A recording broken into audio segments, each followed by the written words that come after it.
Avec tout ce qu'on peut lire dans Internet et les réseaux sociaux sur les véhicules électriques, c'est important d'avoir une bonne source d'information qui nous informe sur les tenants et aboutissants de la possession et l'utilisation d'un véhicule électrique.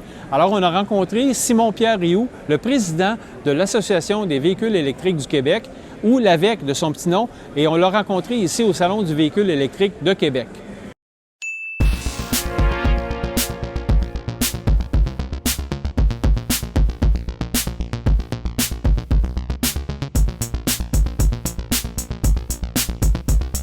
L'Association des véhicules électriques du Québec existe depuis 2013.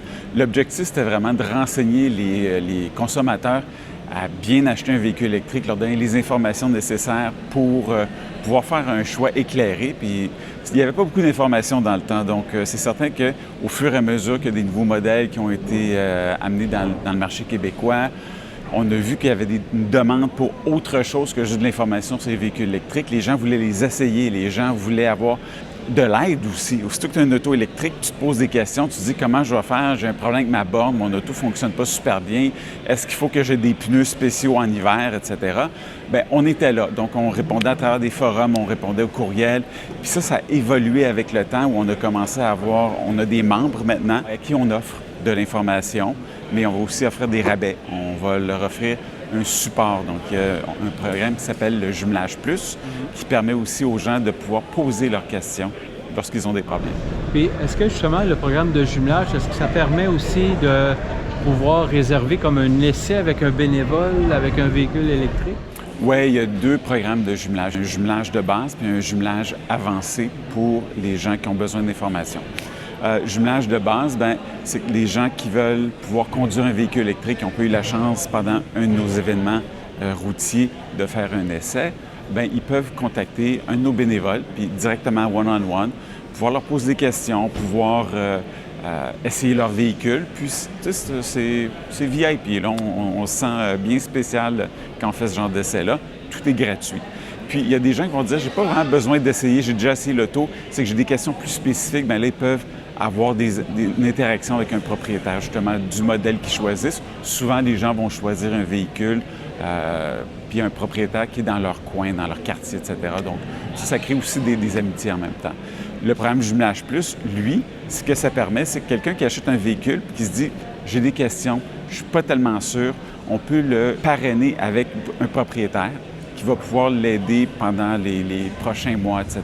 Donc, ça, c'est un beau programme parce qu'il y a beaucoup de questions. Les gens, surtout que la recharge, se posent énormément de questions, la recharge publique, quand on fait des voyages à travers le Québec ou même à travers les États-Unis, les gens se demandent tout le temps comment on fait. Donc, on leur donne quelqu'un d'expérience qui peut les accompagner puis répondre à leurs questions.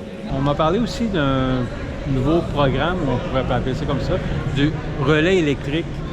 Peux-tu m'en parler un petit peu plus? Bien, le relais électrique, c'est notre nouvelle mouture de nos événements qui vont à travers le Québec. C'est un partenariat avec Hydro-Québec et puis le circuit électrique et Ressources naturelles Canada.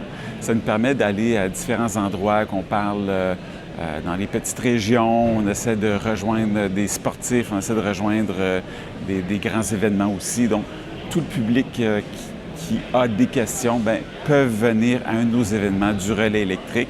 C'est vraiment excitant parce qu'on met beaucoup d'emphase sur les kiosques, sur l'information, essais routiers, conférences aussi. Et pour avoir accès à tous ces services-là, combien ça coûte? Et aussi, est-ce qu'il faut absolument avoir une voiture électrique? Bien, si on veut devenir membre de l'AVEQ, c'est certain qu'on peut être membre sans avoir de véhicule parce que, justement, si on devient membre hors à 49 $ par année, on peut avoir des rabais sur l'achat d'un véhicule usagé, sur l'achat d'une borne, l'installation avec différents électriciens. Donc, c'est le fun de pouvoir être membre bien avant d'être devenu un propriétaire. Alors que pour le programme Jumelage Plus, on est encore à décider comment ça va coûter parce que c'est quelque chose de nouveau. On va avoir une ligne téléphonique pour que les gens puissent appeler et poser directement leurs questions. Présentement, ça se fait à travers Internet, à travers les courriels, à travers les messageries, mais on va être capable de grossir puis d'offrir un service beaucoup plus complet avec une ligne téléphonique dédiée. Merci beaucoup, Simon-Pierre, et bon salon. Merci beaucoup. Alors, on espère que cette capsule sur l'AVEQ vous a plu et on vous dit à la prochaine fois.